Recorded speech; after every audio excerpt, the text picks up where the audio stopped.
public school teachers are hurt. They feel like the General Assembly just doesn't care about our public schools.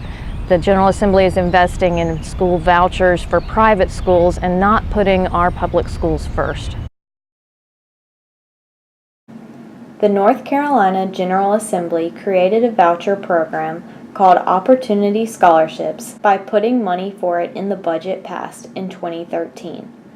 The Opportunity Scholarship Program awards up to $4,200 per year for qualifying students to attend participating non-public schools.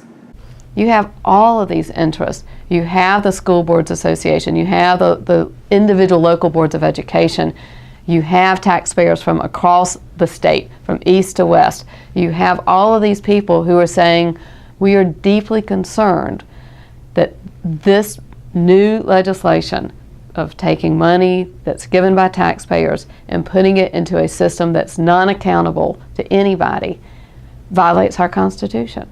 The state issued tax money to private schools for the first time for the 2014-15 school year.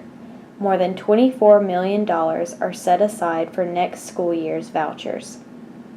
In the minority opinion, Justice Robin Hudson stated, "The main constitutional flaw in this program is that it provides no framework at all for evaluating any of the participating schools' contribution to public purposes. Such a huge omission is a constitutional black hole into which the entire program should disappear." We also look to our Constitution for the fundamental right to education. And our Constitution is more clear than most in the country in protecting this right. And so we would expect that to mean that the state has an affirmative obligation to maintain, guard, protect that right to education. So that's what we wanted the court to do, is to look at opportunity scholarships and say that it violates those principles that we hold dear in this state. And instead, it said that it doesn't violate any of those concepts. And so that means that our Constitution is being given a significantly smaller role in the things that matter the most to us as North Carolinians. They actually overturned a Superior Court ruling that found them unconstitutional based on the grounds that it doesn't adhere to what is written in our state's Constitution, and that is a requirement that every student have access to a sound basic education. And because there's no accountability in those private schools, we can't guarantee that these students are receiving a sound basic education in those schools. Vouchers were first offered in 2014, and the program has grown each year. 3,460 students are currently receiving vouchers.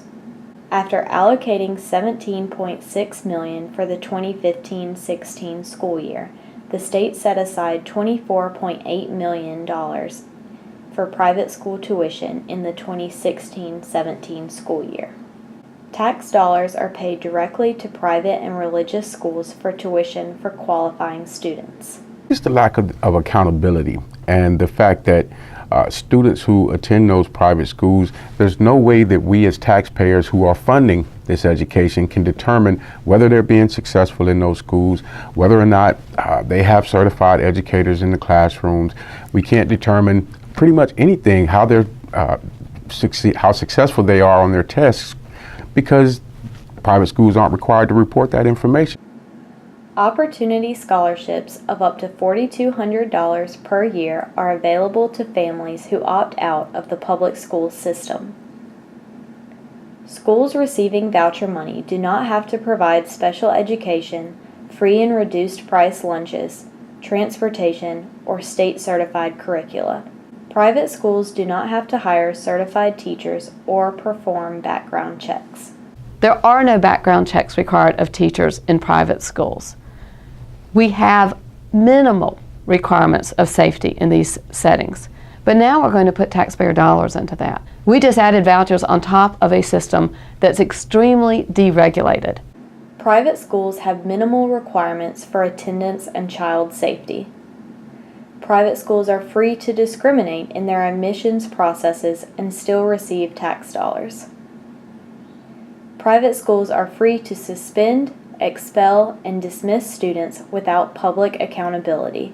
There's no rule in place that prevents a private school from being able to dismiss a student for whatever cause they deem necessary. And it might be something minor. It might be just the fact that an educator in that building doesn't have the patience to deal with this particular student, and they're automatically being dismissed from these schools. Private schools can admit or push out any student that they don't want. And what they tend to do is push out the most challenging students or students that need more services. Public schools welcome every student, and we are so proud to welcome and serve every student. 95.1% of the more than $12 million spent in the 2015-16 school year went to religious schools. The top two recipients were Trinity Christian School in Fayetteville and Greensboro Islamic Academy. One of the things that I don't think legislators anticipated was the number of students who would actually apply to religious schools. And I think we also get into a situation of separation of church and state when we're again using tax dollars to fund a private school education, particularly to a parochial school. So I think that 85% of the students who are enrolled in schools by using that voucher are actually enrolled in religious schools. And I don't think that that was their intent. North Carolinians really believe in the separation of church and state and making sure that public money stays in public hands.